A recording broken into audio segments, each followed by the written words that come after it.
thanks so much, Sun and Jerry, for all of your efforts in organizing this wonderful workshop and for inviting me here. This is my very first visit to Singapore, so it's very, very delighted to be part of this event. And in this talk, I'll be sharing my research group's experience in thinking about how to understand the security risks of large language models. I think, as shown in the slides, there are many aspects to safety and security and trust properties of AI models. The bulk of my talk will focus on robustness of AI safety and alignment. Now, we're all gathered here today because of the extraordinary pace of innovation and the capabilities of these large language models. It's hard to believe just a few years ago, we witnessed the arrival of language models with several billion parameters, which was considered a big breakthrough at that time. And today we have models like GPT-4 with 1.76 trillion parameters. Remarkably, these language models have shown an ability to generalize beyond their training data set. And this has led them to accomplish fascinating tasks, including complex reasoning in systems. But because of these extraordinary capabilities, concerns about safety of these large language models have also come to the forefront in this workshop. So in this example, in this slide, we're seeing a Twitter bot that Microsoft released. This was, I believe, in 2016, where the bot would learn from its interactions with other users and appropriately respond. But very soon after the release of this bot, we saw malicious users spew hate content towards this bot. So very quickly, this bot learned to tweet hateful speech. As we're seeing in this example, Microsoft was forced to take this bot down very, very quickly. Another example is that of the Dan version of ChatGPT, which is also known as the evil ChatGPT. Dan stands for Do Anything Now. So you can view it as a jailbreak version of GPT, which is trained to respond to user queries in a manner that bypasses safety guardrails that we expect language models to have. There are several other safety considerations that we want to think about while deploying these large language models.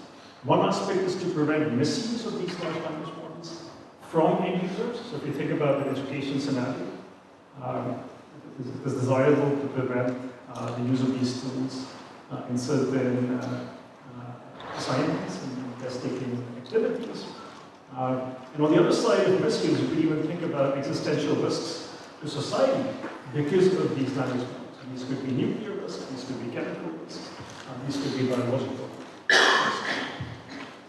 So as some of my slides have already started to indicate, we're entering an era where we're seeing an arms race. There's a cat and mouse game between modern developers that are aiming to implement safety guardrails to prevent misuse and to promote AI safety, and malicious attackers, which have a range of incentives to find the weak link in these language models and achieve their outcome, whether it's inducing misclassification from classification models or bypassing the AI safety alignment guardrails in these large language models. There are very interesting policy level implications around AI safety and security. So in October of last year, we saw President Biden in the US issue the executive order on safe, secure, and trustworthy artificial intelligence. And concurrently, we also saw the AI Safety Summit in UK, which brought together 28 countries around the world to think about identifying AI opportunities, identifying risks, and to build a shared understanding of these risks so we can then think about ways of managing these risks. While making these slides, I actually checked last night. So Singapore was one of the 28 countries involved in this effort. So, when we think about AI safety and security, I want to first introduce the big picture landscape of the key research challenges, and then I'll zero in on a very narrow slice of this landscape where I'll focus the remainder of my talk. So we talked about these large language models on the right-hand side, and we talked about how governments are interested in thinking about AI policies and AI regulations. But to draft these policies, to draft these regulations, one of the first research challenges we must solve is to understand what are the safety risks of these large language models. It's only after obtaining a precise understanding of these risks can we think about the right policies, the right regulations. And once we have these policies and regulations in place, the next big research question that comes to mind is what is the design of mechanisms that can actually enforce these policies, that can enforce these regulations, which is also a big open challenge in the field of AI safety and security. How do we enhance AI safety in the face of attacks? And finally, there's a question that helps to bridge the block between understanding these risks and the block that talks about enhancing these risks, which is how do we quantitatively, systematically evaluate the safety risks. Quantitative estimation of these risks will help us understand the efficacy of deployed AI safety and security. So with this big picture landscape in place, and given the limited time I have today, I would love to talk about all of these research questions. But given the limited time, I'll focus the bulk of the talk on the first bullet of understanding safety risks. And I will show through a series of case studies how some emerging features in deployed versions of large language models ended up leading to new types of security risks that we had not thought of before. And what are the lessons that we can take from that in designing the next generation of companies. So the first case study, I want to show how the emergence of multimodal visual language models can expand the attack surface of large language models. So these days we're seeing new types of VLMs, so including GPT-4 vision, as well as competing models from Google and from Mittal that are not just limited to the text modality, but they can also incorporate a combination of vision and text. In the future, you can imagine that being extended to audio domain as well. And let's see how the expansion of this modality to the vision domain expands the attack surface of these large language models. So when I'm talking about the attack surface, let me first begin with a very brief background to the security property that modern developers aim to provide, which is that of safety alignment. So alignment is a very nascent field of research that's aiming to align a model behavior with human values. So this is a concrete example from a model called GPT-4, where when we are querying this model to answer a question about hateful speech against the human race, it is fortunately declining to fulfill this request. And this might be a very desirable property as you're deploying an LLM, particularly in the context of vulnerable users like kids. It's important to just keep in the back of our minds that large language models have an inherent randomness in them. So even with these aligned models, alignment is not perfect. So in fact, this model has a 98% probability of refusal. So there's a 2% chance that even in the absence of any other attacks or any other problems, the model could very well provide an answer. But given the current state of affairs, 98% probability of refusal is a pretty good end metric. Of course, some of my slides have already motivated the importance of alignment, both from the perspective of protecting users that are using these large language models, as well as protecting the large language models and the broader societal ecosystem from misuse by end users, including thinking about existential risk, including thinking about questions of legal compliance, thinking about protecting the privacy of end users. So just to give you a very sort of concrete illustration of the usage policies that industry entities like OpenAI and Mittal care about, this table is a few months old at this point. We compiled a combination of usage policies from these two companies, and you can see that they're specifically interested in preventing harms in the domains of child abuse content, hateful speech, computer cybersecurity. They're interested in preventing the use of LLMs to generate malware. They're thinking about notions of physical harm, economic harm. There's a desire to avoid providing tailored financial advice, because wrong advice can have devastating consequences for end users. There's a desire to protect user privacy, even if the questions are focused on public information that might be available in data sets like Wikipedia. So the starting point for my research group to engage with this field of alignment was to think about how robust are the deployed alignment techniques in practice.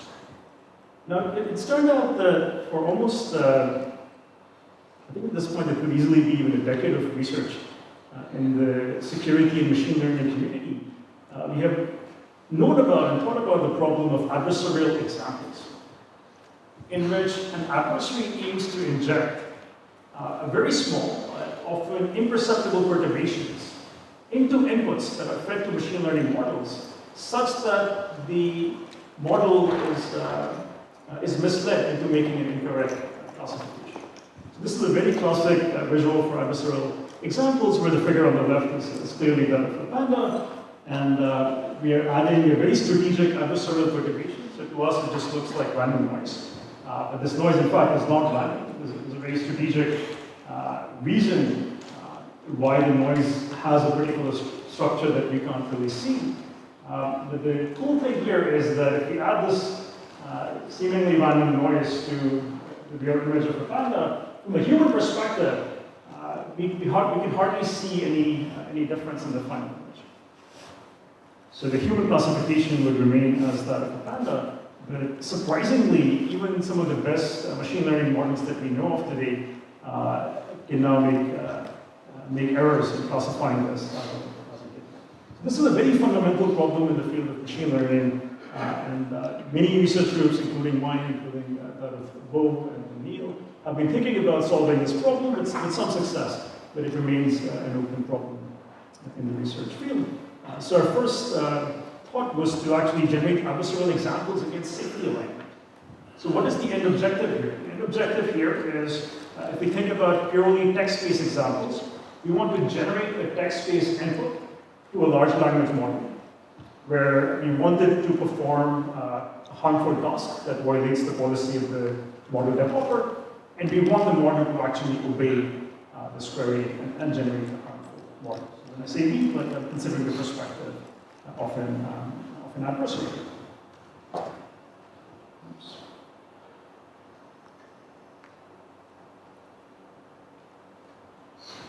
So in this case, we're showing an adversarial example that's purely text-based. So you can see that there's a particular text-based prefix that has been fed as an input to the model right before the harmful instruction.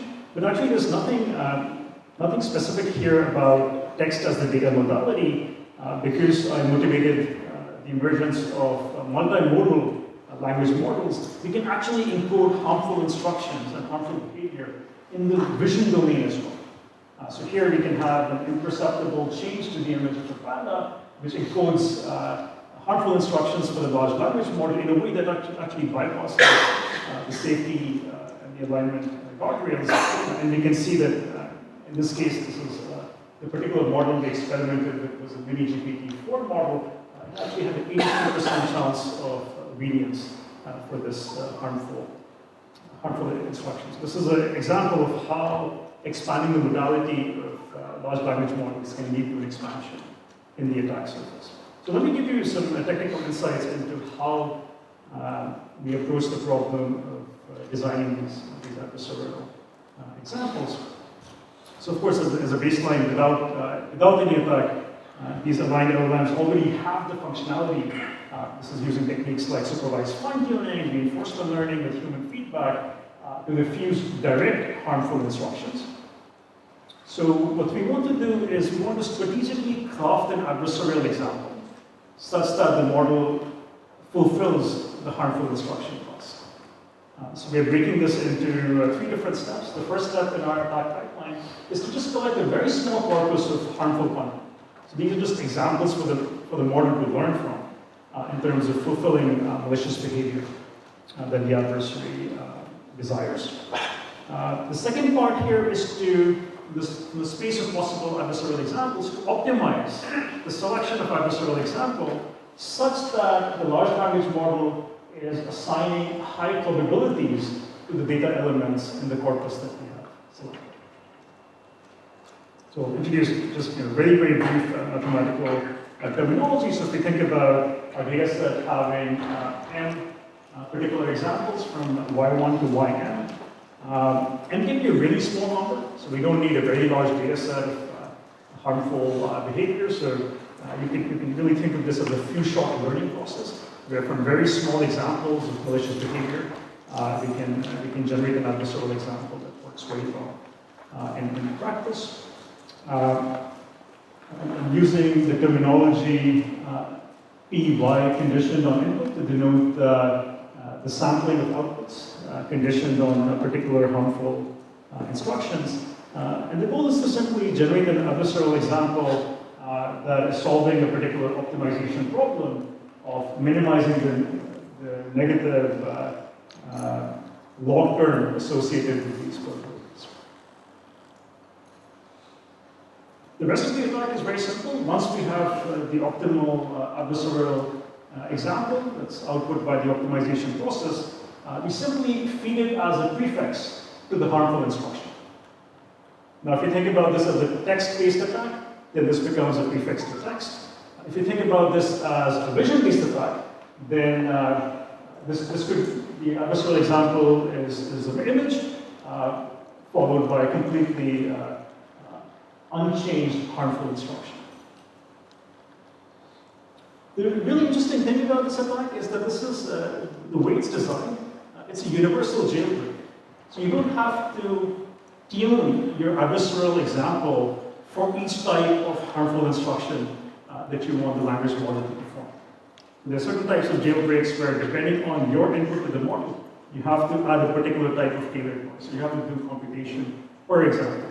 Here, we're just trying to compute a single adversarial example that universally jailbreaks the model. So this is a very powerful functionality from an attacker perspective. And again, I want to emphasize that the very same attack pipeline and approach works for both vision and text-based attacks. I think going into our work, there are actually quite a few research groups and research papers that have come up with very different types of text-based attacks, including, I think, some from Neil's group and some from Bo's group. I think one of the distinguishing features of this line of work is that I think we were quite unique in thinking about the vision domain to generate adversarial examples for the process of learning. So let me jump into some key results here. This is again in the context of the mini GPT-4 model, and I'm showing the success rates of our attack across a range of different types of tasks. So identity-based attacks, disinformation, physical violence-based attacks, existential risks. The first row in this table here corresponds to a completely benign image. So there's no attack, so that's the baseline. And then the next 4 rows are correspond to our adversarial attacks with particular constraints on the attacker. So epsilon equal to 16 over 255 indicates that we only allow the adversary to tweak a benign image within a particular distance constraint. Of course, there's no reason why the adversary has to be constrained in some settings, so the 4th row corresponds to a completely unconstrained adversary. And we can see that across the types of attacks that we consider, across the types of harmful categories in different columns, our approach led to a significant increase in the attack success rate. compared to the baseline scenario. So this shows the power of adversarial examples, and B, by comparing the approach in which harmful behavior is encoded in the vision domain compared to the text domain in the last row, we can also see the power of attacking in the vision domain, because the vision domain is much more high dimensional compared to the text domain. So optimization problems in high dimensions, in some cases, can be much easier. So here's an example of a concrete attack that we looked at. So remember that our attack approach requires providing a corpus of some initial harmful data. So we looked at the type of harmful data which was generating hate speech targeted towards particular races, targeted towards particular genders. And then, in a very surprising result, we found that when we provided a harmful query in the context of physical violence, the large language model actually responded to this task, even though there was no training data point in our corpus that pertained to the physical violence category. So this shows the generalization abilities of our attacks, where there's something very fundamental about removing the safety guardrails in the alignment process across a general range of harmful requests. So in the interest of time, I'll skip one slide and I'll show this interesting result about transferability of our attack examples. So in our attack optimization process, we actually assumed white box access to large language models, which is certainly the case for open source models. So the adversary can easily have access to the weights of the model and use those weights in the design of the attack optimization procedure. But there are certain settings in which the attacker might not have access to the weights of the model. This happens in closed models, for example, those deployed by OpenAI. So what we were interested in evaluating here is that if you optimize your attack in the context of an available open source model, and you generate the adversarial example, and then you use the adversarial example along with the harmful request for a closed source model, to what extent will the adversarial example generalize? So that's what we're trying to capture here, and you can see that our attack has significant generalization capabilities. So if we are optimizing, let's say, mini-GPT-4, and testing the adversarial example of mini-GPT-4, the attack success rates are the highest. But even if we switch the attack model to, say, instruct blip or to LLama, there is a non-trivial attack success rate for other models as well. It shows that just by keeping the weights of the models closed, one cannot hope for bulletproof notions of security. So I'll quickly summarize the main takeaway from the first case study. That multimodality can open up new attack surfaces as we think about the problem of AI safety and AI security. So in this case, in the graph on the right, I'm showing the loss and the optimization process as a function of the number of iterations in our optimization. And we can see that loss for our vision-based attacks very quickly reaches an optimal point compared to text-based attacks, which have slower convergence. So when we're thinking about security of AI-based systems, we have to think about the weakest link in the system, because that's the link that the adversary will target. Right? So even if we somehow magically make text-based attacks hard, as long as the LLM is able to process vision-based inputs, perhaps in the future audio-based inputs as well, we have to think about securing every modality of our system. Let me just quickly look at the time left, so I'll try to quickly speed this along. So I want to just quickly talk about the impact of this work. So we shared these results with OpenAI, and they actually credited this work while releasing their GPT-4 vision system card, where they tested multimodal jailbreak attacks on their system, and they put in place some very basic set of mitigations to raise the bar for attacks. So I want to stress that complete defense against these attacks is still an open question. Great, so in the interest of time, I'll quickly showcase some higher level insights from a couple of other case studies and then jump to conclusion. So I won't have time to go go too deep into any of the remaining case studies, but I'll be around today, so please feel free to ask me questions. So just like multimodal large language models were an emerging capability that led to an expansion in the attack surface, we saw that in October or November of last year, commercial LLM deployments started to enable customization of their large models for downstream applications. So think about building upon GPT 3.5 and then customizing that for a healthcare application, or customizing that for a legal application, or customizing that for a university application.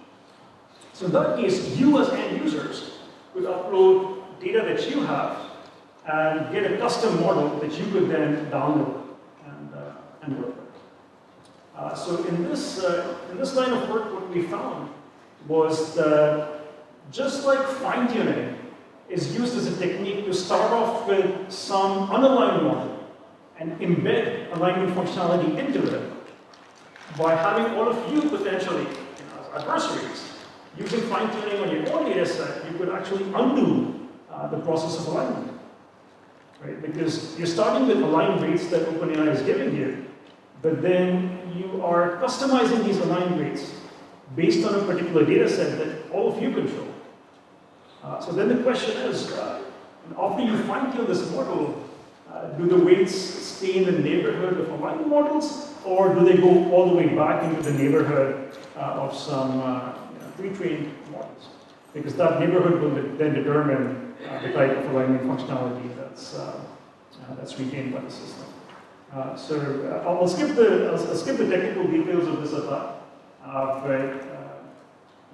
but find me during the break, and I can share quantitative results about how, not even in malicious scenarios, but in purely benign scenarios, if you have a purely benign data set, even benign data sets, when you customize aligned models, they have the ability to completely remove safety guardrails in large models.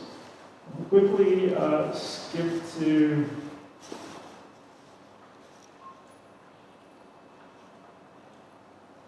an interesting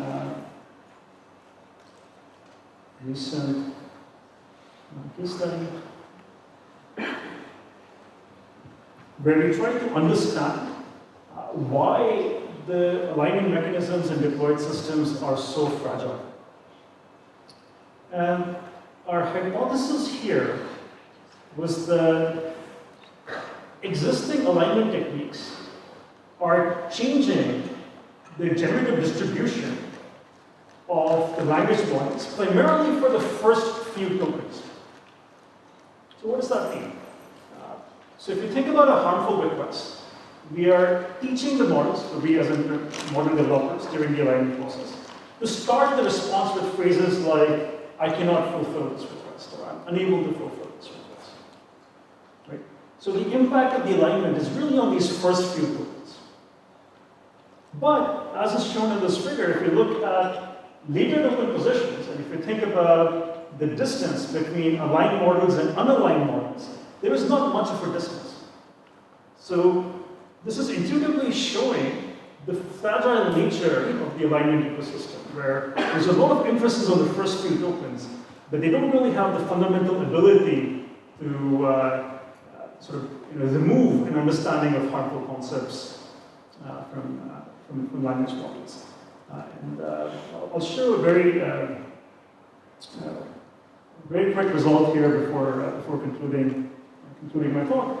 So recently, deployed models like Claude introduced a feature where you could pre-fill the first few tokens, after which the model needs to complete the response.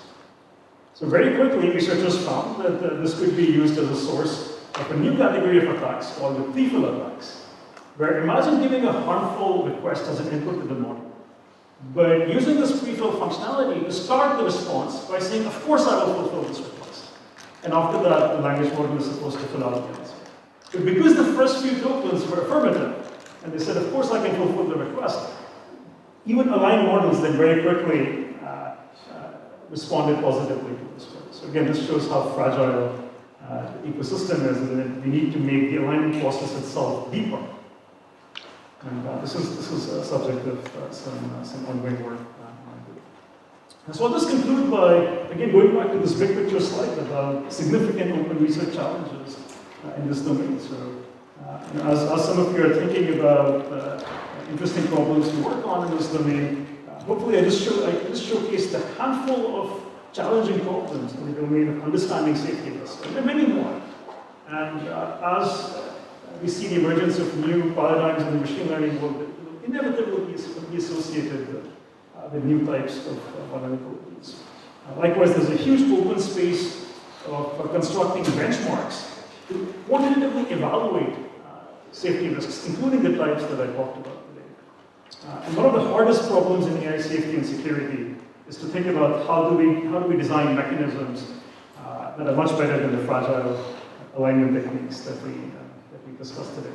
So on the last subject, I think I want to sort of briefly showcase my higher level thoughts for how we might get there, or how we might not get there.